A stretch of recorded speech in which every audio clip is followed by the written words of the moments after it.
Hola mi gente, proseguimos ahora a hablar directamente del estrés escolar.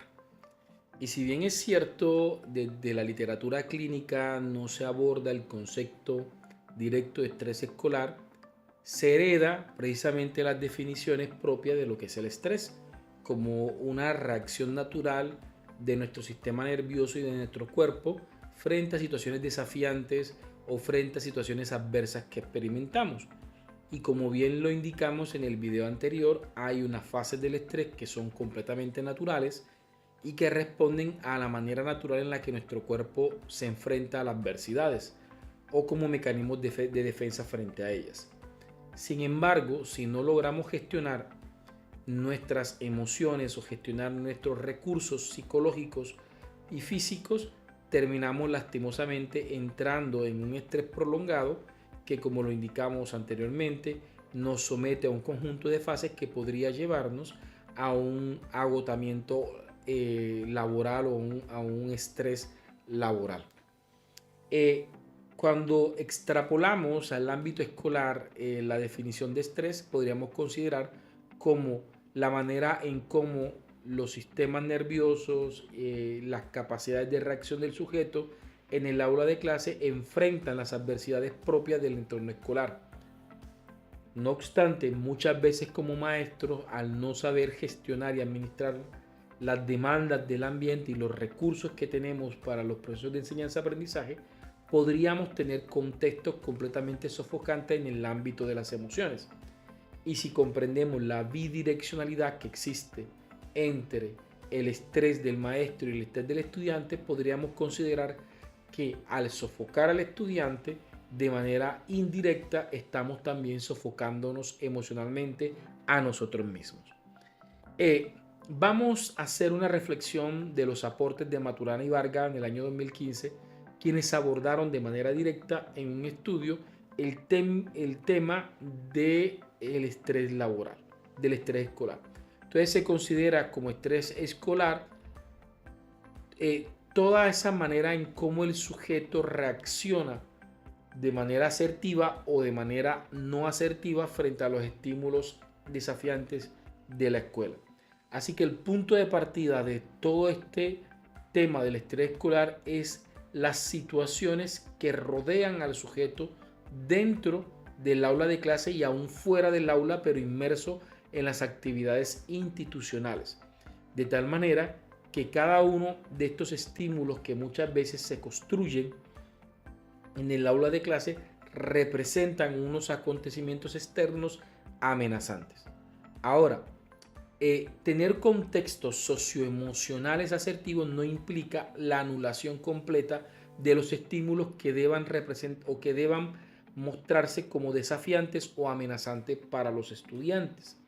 Simplemente que debemos lograr moderar y de alguna manera utilizar de manera estratégica esos escenarios de problematización o de desafíos para que le sumen al sujeto desde la manera en cómo desde un estrés básico pueda reaccionar a ciertas situaciones que se presenten en el aula de clase. Pero si nos vamos al extremo del conductivismo, por ejemplo, el propuesto por Skinner, que desde su caja de Skinner o desde ese refuerzo operante se buscaba llevar a los sujetos a situaciones amenazantes extremas con el objetivo de modificar la conducta de manera inmediata al huir precisamente de las consecuencias negativas de los estímulos propuestos por el conductista. De esta manera, nosotros como maestros debemos alejarnos de esa perspectiva conductista tradicionalista, extrema o radical e intentar considerar aspectos más constructivistas en el aula de clase que permita presentar los desafíos no como un condicionante de la conducta, sino como ambientes basados en problemas que lleven a los sujetos a modificar sus estructuras cognitivas en función de resolver problemas, más no de generar escenarios de estrés agudos prolongados que terminen afectando la salud mental del estudiante y por ende también la salud mental del maestro. De esta manera, estos estímulos escolares generan que el estudiante haga una evaluación de las situaciones desafiantes que experimenta, y estas se generan desde una subjetividad. Comprendamos uno de los aportes de Daniel Goleman con respecto a las emociones, y uno de los componentes de las emociones según Daniel Goleman es el componente cognitivo.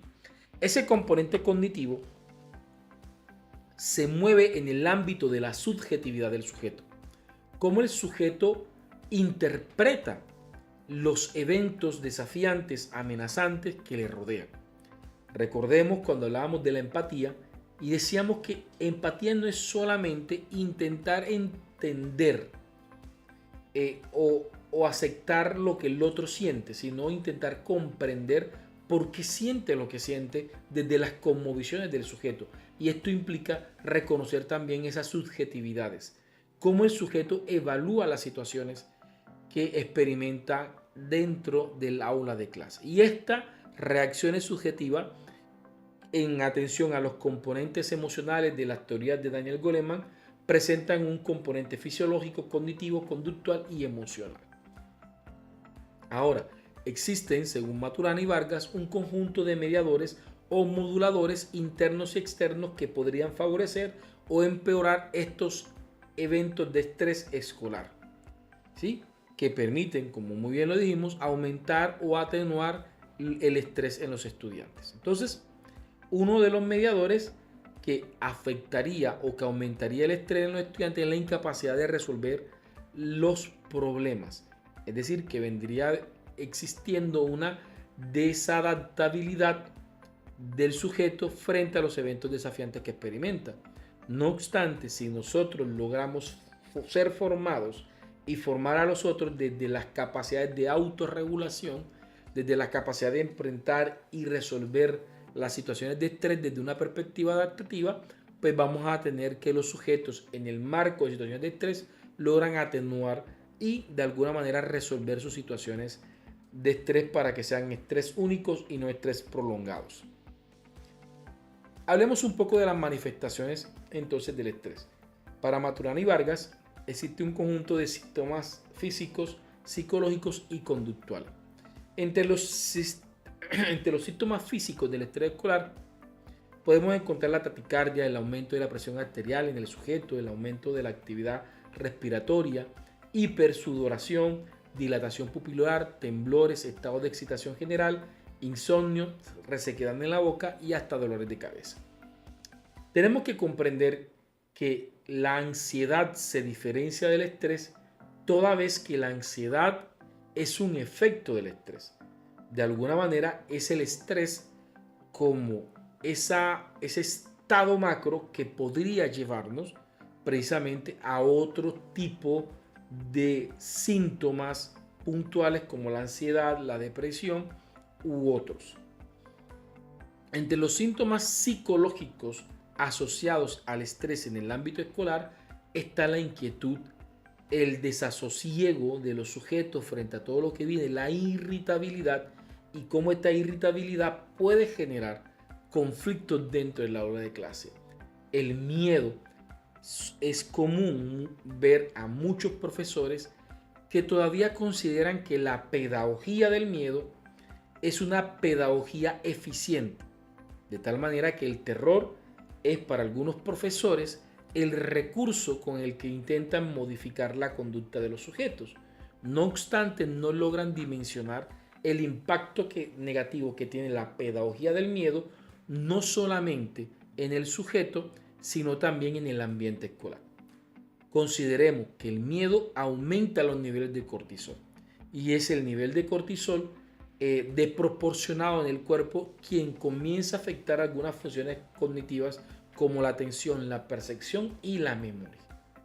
Así que el chico termina de alejarse de la fase inicial de alarma, disminuyendo la vigilancia con respecto al estrés, no teniendo una resistencia al mismo y comenzando, como lo hemos explicado en el video anterior, a generar una producción excesiva de cortisol y por ende llevarnos a síntomas o a fases de burnout, donde ya el sujeto lastimosamente entra en un estado donde debe recibir una atención más especializada. Uno de los síntomas psicológicos del estrés escolar es la desorganización de los pensamientos. No hay forma, el sujeto quizás podría, con mucho esfuerzo, memorizar, pero no podría entrar a la memoria semántica o a la organización cognitiva de manera eficiente. De tal manera que tener un sujeto estresado en el aula de clase es un sujeto ineficiente con respecto a su capacidad de aprender y de participar en el ejercicio educativo. De esta manera podemos hablar que el estrés genera una disminución de la percepción y de la atención, por lo cual es una disminución del rendimiento intelectual, de la desorientación temporoespacial y de la atención dispersa. Así que si queremos tener chicos con atención dispersa en el aula de clase, pues el estrés es el mejor de los caminos. Otro de los síntomas conductuales que terminan generando fricciones en el aula de clase es la imposibilidad para relajarse. Tener chicos que terminan estando en situación de tensión muscular, caminatas, actividades y respuestas desproporcionadas a los estímulos externos. Esto lleva a tener conflictos constantes en el aula de clase. Entonces, podríamos resumir gran parte de los aportes de Maturana y Vargas considerando que existen unos eventos estresantes. Ahora, y nuevamente repetimos, como maestros debemos generar situaciones desafiantes para los estudiantes, más no eventos estresantes. Yo puedo desafiar sin generar estrés prolongados y agudos en el aula de clase. Reconozcamos que los eventos desafiantes, donde exista libertad, exploración, creatividad, curiosidad, genera plasticidad cerebral y genera sinapsis cerebral, lo que termina favoreciendo de manera significativa el aprendizaje en el aula de clase.